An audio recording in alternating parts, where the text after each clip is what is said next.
A baby's first steps, the most important moment in a person's life. Just as people in ancient times set out to explore different continents and made the entire world their home, the moment they begin to discover everything. For a while after that first step, they are unsteady. They fall, they bump into things. Slowly, they begin to move forward with much firmer steps. First, the area around their home, the parks, then they become an adult. They reach the necessary maturity. But their exploration never stops. Constantly new places, constantly new experiences. Every step taken on the journey of seeking meaning is like a race toward the truth. Just like humankind, we were born 200,000 years ago. We transitioned to civilized life just 6,000 years ago. And it was only 300 years ago that we began asking, where are we? Perhaps that's when humanity truly was born with Isaac Newton. It wouldn't be too far off to say he was the one who launched our journey to understand the universe. Then we began to crawl. With Albert Einstein, our curiosity to explore, fueled by the contributions of scientists before him, reached its peak with Einstein. We made progress, even if it was just crawling around. We started asking, what is this? What does this mean? Then all of that wasn't enough. We said, enough is enough. We needed to learn more. Max Planck, Niels Bohr, Heisenberg, Schrödinger, and countless other scientists joined forces and suddenly lifted humanity from its crawling state onto its feet through quantum physics. We took our first steps on this world we've been on for 200,000 years. We were so excited and just as scared. The world we set out to discover was so complex, so extraordinary, so different. But we were standing tall now. There was no turning back. Don't overthink it, you'll drive yourself crazy, they said. But we didn't give up. There was no turning back on this path. Using perhaps just 1% of what we understood about quantum mechanics, a field we couldn't fully grasp, we first invented the laser, and then the transistor, perhaps one of the most important inventions in human history. There will definitely be a separate video about transistors. After discovering transistors, oh my goodness, we learned to walk so quickly. We started running. Computers, much smaller computers, cell phones, artificial intelligence, machine learning, augmented reality, and then quantum computers. Events that have brought humanity to the point of asking, can we live on other planets? And to the level where we dare to embark on interstellar journeys.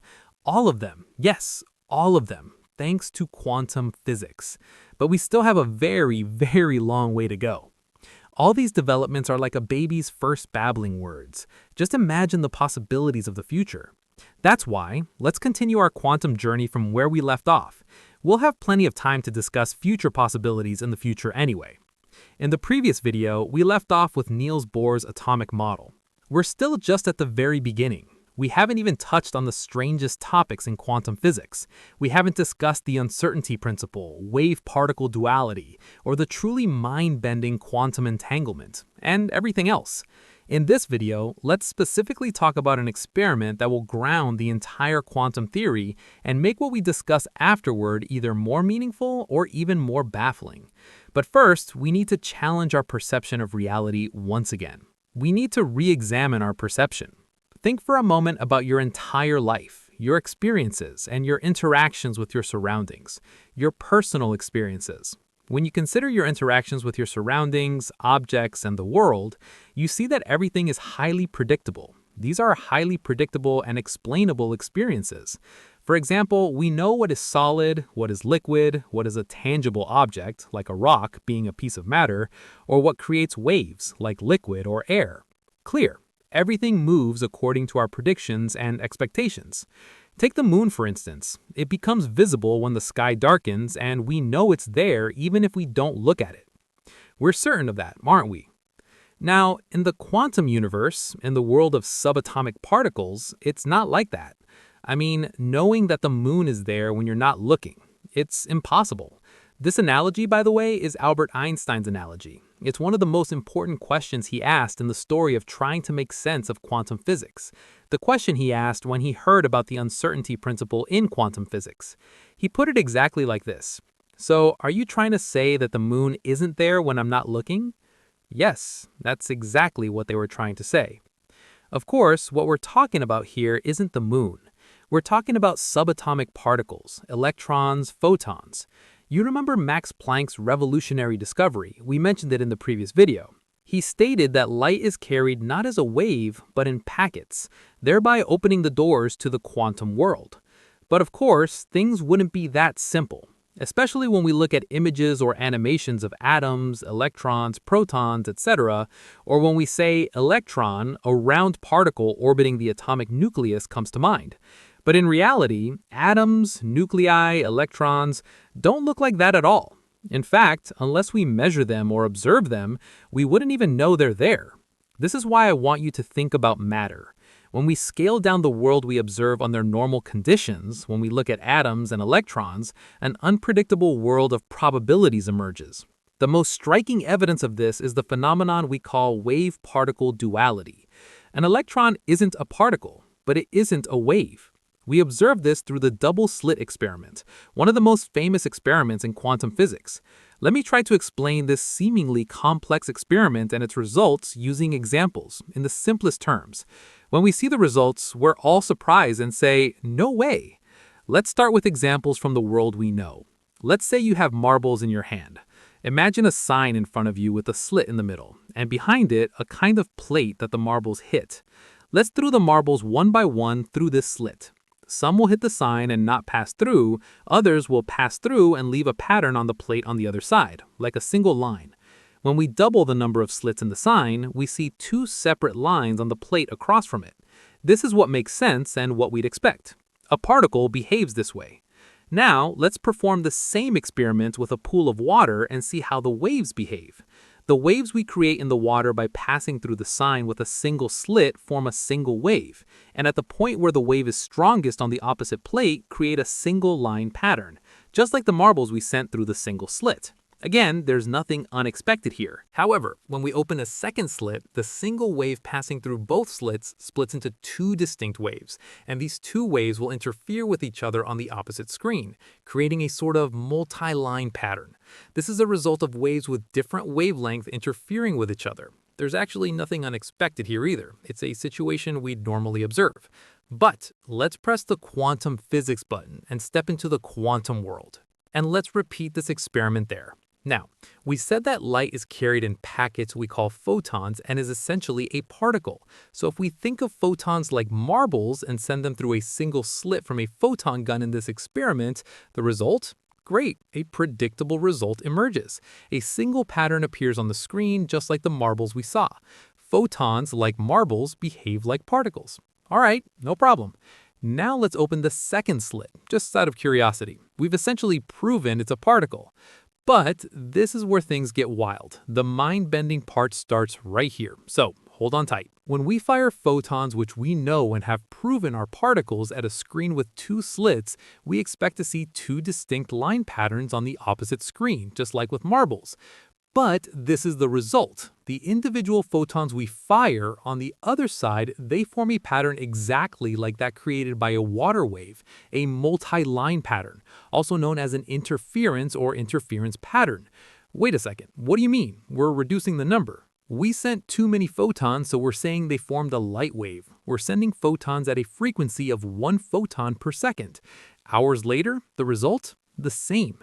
How is that possible? It's a particle, but a photon, how does it create a wave pattern? We threw a marble. How did the marble behave like water? Welcome to the quantum world. Is that it? Not yet. It's really strange. Hold on tight. Now, maybe the photon is acting strangely. After all, light is involved. Scientists say light might be acting strangely too. They decide to try this again with electrons, with a particle more like the marbles we know. They build an electron gun. They send electrons through a single slit. Great, a single line, just like marbles. Then they open the second slit too. So what happens? Two lines? No, a multi-line pattern. The electrons behave like waves when both slits are open. Wow. Yes. Wow. Something's off. This is really strange. But wait, it doesn't end there. Logically, the scientists want to solve this phenomenon. They place a detector, a sensor, in front of the slits, a device that makes a sound every time an electron passes through, and they repeat the test. This is truly the moment when the world's strangest phenomenon occurs. After placing this sensor, they start firing electrons through the double slit. The test ends. What do you think they see when they check the screen on the other side? Two lines, just as expected. The electrons, sent one by one, form two lines on the screen like marbles. They turn off the sensor again, they repeat the test. The result? Multiple lines, a wave pattern. What do you mean? Yes, when an observer places a device, the electrons behave as they should, as if they know they're being watched, as if they possess consciousness, like individuals who act normally when we look but do very strange things when we don't, like children. What's the explanation then? None. Not yet. A tremendous opportunity for some of you to win the Nobel Prize in Physics. I suspect whoever explains this will become as famous as Einstein, the strangest phenomenon in the world. Einstein would have defined this situation and all the phenomena and claims we'll discuss later with a single word: terrifying. An unpredictable world that acts on a whim. And us, the predictable, ordinary world we know, the world made up of the parts that form you, me, and everything else, this world is far from predictable. A world of possibilities. It's dazzling and just as terrifying, actually.